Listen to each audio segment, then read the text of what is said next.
Mr. President, are you going to change any of the practices that your national security officials used after a reporter was inadvertently added to a group chat about attacks on Yemen?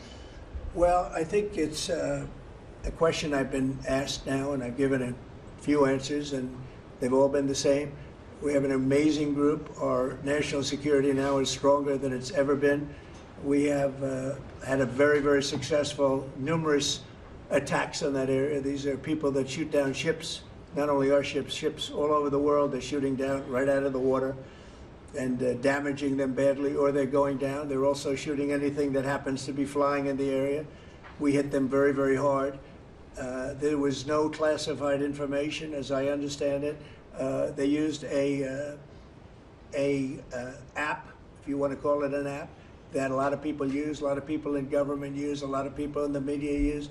And I think I'll ask Mike. Mike is here. Do you want to respond to that, please? Yes, Mr. President. You asked about lessons. I think there's a lot of lessons. There's a lot of journalists in this city who have made big names for themselves, making up lies about this president, whether it's the Russia hoax or making up lies about Gold Star families. And this one in particular, I've never met, don't know, never communicated with, and we are looking into and reviewing how the heck he got into this room. But I'll tell you what, the world owes President Trump a favor. Under Biden, global shipping was shut down.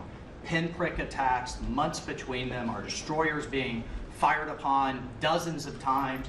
President Trump took decisive action with his national security team, took out the head missileer, knocked out missiles, knocked out headquarters, knocked out communication sites. And for once, as we hear, as you all hear from every one of our allies, thank God for American leadership again. Thank God for American strength. You're a welcome.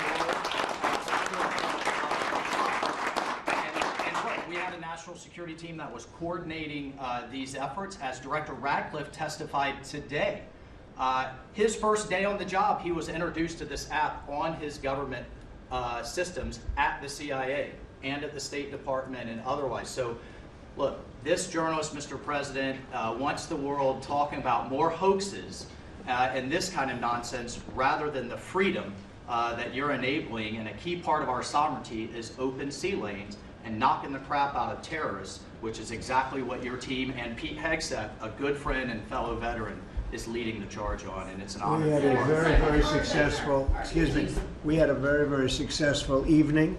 And we've had numerous successful evenings and days in that area. The Houthis are absolutely on the run. The worst of them has been killed.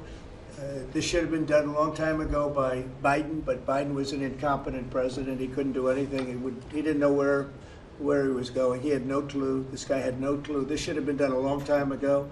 As they shoot missiles at ships, randomly shoot missiles at ships. And they make their own missiles. You know, this is not an incompetent group of people. They make their own missiles. They get the missiles also from Iran.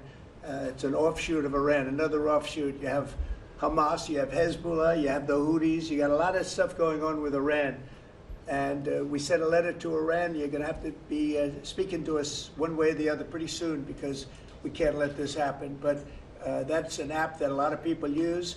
And somebody got on. I mean, happened to know the guy's a total sleazebag. The Atlantic is a failed magazine. Does very, very poorly. Nobody gives a damn about it. This gives it a little bit of a shot.